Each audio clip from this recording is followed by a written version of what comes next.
GTA 6 the most expensive game. എന്തുകൊണ്ടാണ് GTA 6 ഇത്ര expensive ഗെയിമായി നമുക്ക് നോക്കി നോക്കാം. So come on.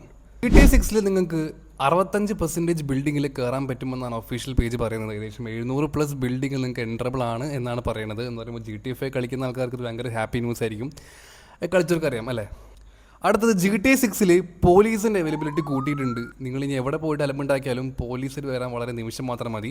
പോരാത്തതിന് പോലീസിൽ വന്നു കഴിഞ്ഞാൽ നിങ്ങളെ വിടാൻ എളുപ്പമുള്ള കാര്യമില്ല. കാരണം പോലീസ് നിങ്ങളുടെ കേസ് ഫയൽ ചെയ്ത് നിങ്ങളെ കണ്ടെത്തണ വരെ പോലീസ് നിങ്ങളുടെ പിന്നാലുണ്ടായിരിക്കും. സോ അതൊരു ബിഗ് ചേഞ്ച് ആണ്.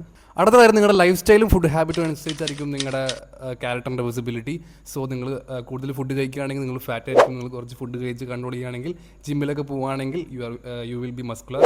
അപ്പോൾ ഇതും ഒരു ചേഞ്ച് ആണ്. അടുത്ത കാര്യം, നിങ്ങളിപ്പോൾ ഒരു ബിൽഡിങ്ങോ കാറോ തല്ലി പൊളിക്കുകയാണെങ്കിൽ അതിൻ്റെ ആൾക്കാർ വന്ന് റെഡിയാക്കണ വരെ അതവിടെ കിടക്കും. സ്റ്റിൽ അത് ഒരു റീസ്പോൺ ആയിട്ട് വരത്തില്ല. ഏകദേശം കുറേ ചിലപ്പോൾ നിങ്ങൾ ഗെയിം ഓണാക്കി ലോഡാക്കി ചിലപ്പോൾ സേവ് ചെയ്തിട്ട് ആണെങ്കിൽ പോലും അതവിടെ കിടക്കും. അപ്പോൾ അതും ഒരു ബിഗ് ചേഞ്ച് ആണ്. പറയുമ്പോൾ ഏകദേശം ഒരു 100% റിയാലിറ്റി വൈബ് കിട്ടുന്നുണ്ട് GTA 6 ആരെയും പ്രശ്നം ഉണ്ടാക്കുകയാണെങ്കിൽ, എവിടെയെങ്കിലും പോയിട്ട് അലമ്പുണ്ടാക്കി തിരിച്ചു വന്നു കഴിഞ്ഞാൽ നിങ്ങൾ അതേ സ്ഥലത്ത് വീണ്ടും പോവുകയാണെങ്കിൽ ആൾ നിങ്ങൾ റെക്കഗ്നൈസ് ചെയ്യാനും തിരിച്ചടിക്കാനുള്ള സാധ്യത കൂടുതലാണ്. അതുകൊണ്ട് GTA 5 പോലെ നിങ്ങൾ തിരിച്ചങ്ങോട്ട് പോകുമ്പോൾ അടിക്കില്ല എന്ന് വെച്ച് പോകണ്ട, പണി കിട്ടും. അപ്പോൾ ഇത്തരത്തിലുള്ള കാരണം കൊണ്ടായിരിക്കാം GTA 6 ഇത്ര എക്സ്പെൻസീവ് ഗെയിം ആയത് അല്ലേ.